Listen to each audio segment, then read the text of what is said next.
প্রিয় শিক্ষার্থী বন্ধুরা, দেখো যে এটা একটি পেন্সিল কম্পাস এবং এর এই যে যেটা আমরা দেখছি এটা নিডল বা সুচ, আর এটা হচ্ছে পেন্সিলের সুচ বা নিডল। তো আমরা যদি এটাকে এভাবে রেখে একবার যদি ঘোরাই তাহলে এটা একটা কি হবে, সার্কেল বা বৃত্ত। তো এবং দেখো যে ওই পয়েন্টটা হচ্ছে কেন্দ্র, ওই পয়েন্টটা হচ্ছে কেন্দ্র যেখানে বা সেন্টার বা কেন্দ্র, এবং অর্থাৎ এই নিডলটা যেখানে থাকবে সবসময় সেটা হবে সেন্টার। তো আমরা যদি পুরো সার্কেলটা না এঁকে একটা অংশ বিশেষ আঁকি তাহলে এই যে part of circle is called arc অথবা বৃত্তাংশ এবং সবসময় মনে রাখতে হবে যেখানে এই নিডলটা থাকবে, এই নিডলটা যেখানে থাকবে সেটা হচ্ছে কি কেন্দ্র বা সেন্টার। তাহলে আমরা যখন বলবো যে ওই পয়েন্টটাকে ধরো এখানে একটা পয়েন্ট দেওয়া হলো, তো এখানে এই পয়েন্টটাকে যদি বলি যে সেন্টার করে একটা আর্ক আঁকি বা বৃত্তাংশ আঁকি, বা তাহলে আমরা কী করবো, ওই পয়েন্টটাকে নিডলটা রাখবো, রেখে এরকম একটা করে দাগ দেব, অর্থাৎ পার্ট অফ সার্কেল আঁকবো। তাহলে কি হবে, সেটা একটা বৃত্তচাপ বা আর্ক ড্রয়িং হবে।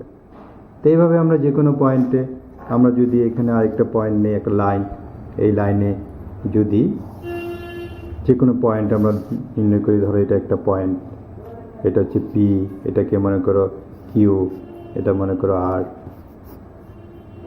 তো ওই পয়েন্টটাকে বা বিন্দুটাকে সেন্টার করে আমি যদি কখনো কোনো অ্যাঙ্গেল আঁকতে চাই তাহলে অবশ্যই কী করতে হবে, আমাকে ওখানে একটা বৃত্তচাপ, দ্যাট মিনস আর্ক আঁকতে হবে। তাহলে আমি নিডলটা কোথায় রাখবো, এখানে। আমাদের ডিসক্রিপশনটা কী হবে, centering at P, we draw an arc taking radius, যেটা আমরা নেই ব্যাসার্ধ, রেডিয়াসে বাংলা হচ্ছে ব্যাসার্ধ। এরকম যদি এখানে আঁকতে চাই তাহলে এরকম। তো মনে করো তাহলে আমরা যে কোনো একটা অ্যাঙ্গেলের সমান করে যদি একটা অ্যাঙ্গেল আঁকতে চাই তাহলে কী করব, মনে করো যে এটা একটা অ্যাঙ্গেল বা কোণ দেওয়া আছে, তাহলে আমরা এই কোণটা সমান করে যদি আমি একটা কিউ পয়েন্টে একটা কোণ আঁকতে চাই তাহলে কি করতে হবে, এই পয়েন্টে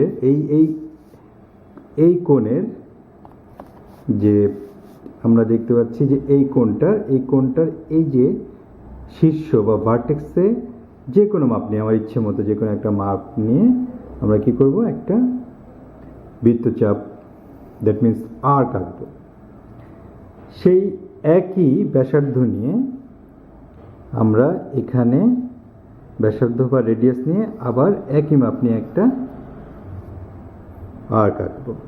এরপরে এই যে এখান থেকে এই পর্যন্ত মাপ নিয়ে এই যে এখানে সেন্টার করে, যেটা বৃত্তচাপটা বা আর্কটা এই লাইনটাকে যেখানে ইন্টারসেক্ট করেছে বা ছেদ করেছে সেই পয়েন্টে আমরা কি করব, কেন্দ্র করে বা সেন্টার করে আরেকটা আর্ক আঁকবো বা বৃত্তচাপ আঁকবো। তাহলে এই যে পয়েন্টটা ইন্টারসেক্ট করেছে এই পয়েন্টটা আর ওই কিউ পয়েন্ট এবং এটা যদি আমরা এখন যোগ করে দিই তাহলে আমরা যে কোণটা পাবো এখানে, সেই কোণটা হবে এই কোণটার সমান, এই কোণটা সমান হবে।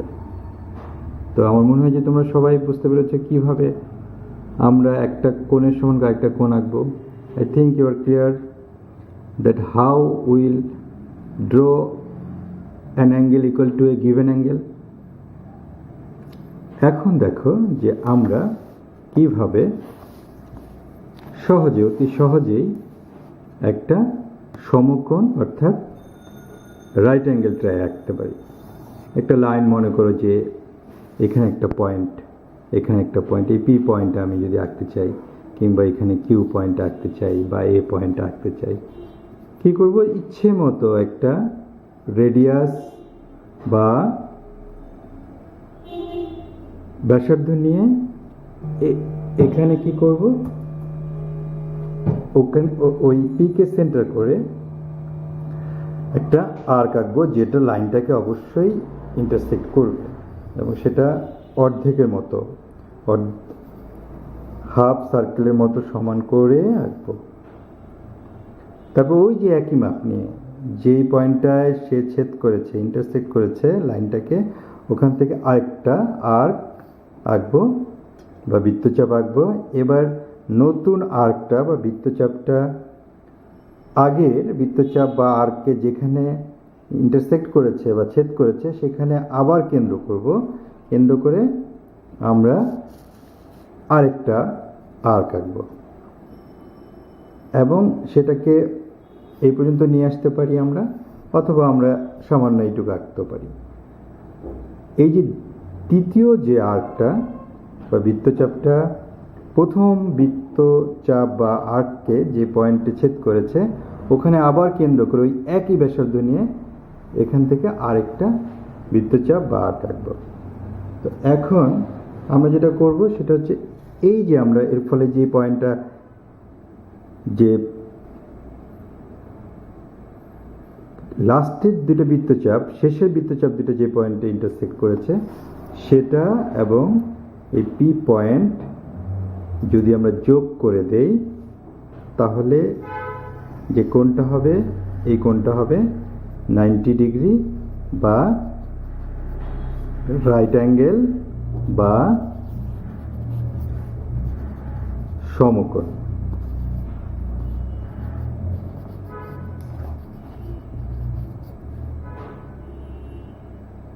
এখন দেখা যাক আমরা কি, আমরা যে কোনো একটা অ্যাঙ্গেলকে বা কোণকে কিভাবে আমরা সমদ্বিখণ্ডিত বা বাইসেক্ট করতে পারবো।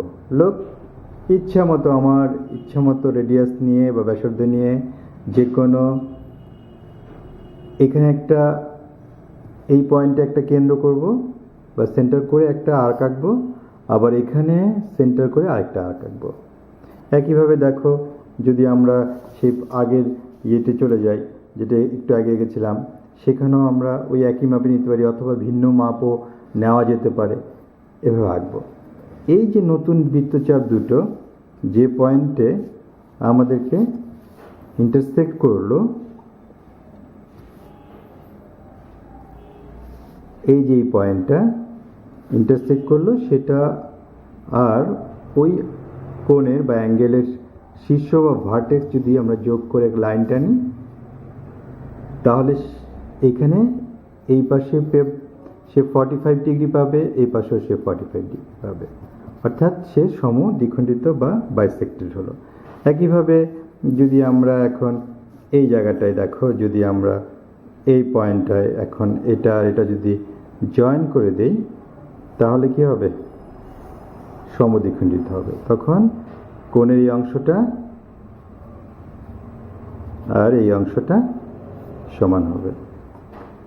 This way we can simply bisect any given or any angle, অর্থাৎ আমরা যে কোনো কোণকে এই প্রক্রিয়ায় সমদ্বিখণ্ডিত করতে পারি। তাহলে আমরা কিন্তু এর মধ্যে শিখে গেলাম কীভাবে সমকোণ বা রাইট অ্যাঙ্গেল আঁকতে হয়, কীভাবে 45 ডিগ্রি অ্যাঙ্গেল আঁকতে হয়। দেখো, যে আমরা যদি রাইট অ্যাঙ্গেলকে বাইসেক্ট করি তবেই সেটা কি হয়, 45 ডিগ্রি অ্যাঙ্গেল হয়। এবার আরেকটি ব্যাপার দেখো, যে তুমি মনে করো তোমার একটি 60 ডিগ্রি কোণ আঁকা দরকার। খুবই সহজ, একটা লাইন টানবে, লাইন টানার পরে যে পয়েন্টে তুমি আঁকতে চাও, ধরো এই পয়েন্টে, এটা হচ্ছে এ, যদি এই পয়েন্টে আঁকতে চাও তাহলে তোমার ইচ্ছে মতো ব্যাসার্ধ বা রেডিয়াস নিয়ে একটা আর্ক আঁকো, যেটা অবশ্যই লাইনটাকে ইন্টারসেক্ট করবে। তবে সেই একই মাপ নিয়ে যদি আমরা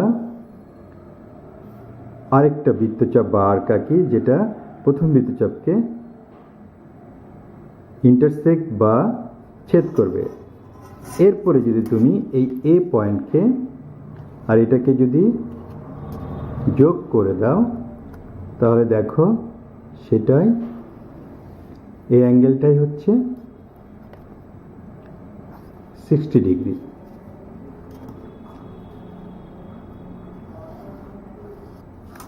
তাহলে I think you are very much clear how to draw a 60 degree angle. This is 60 degree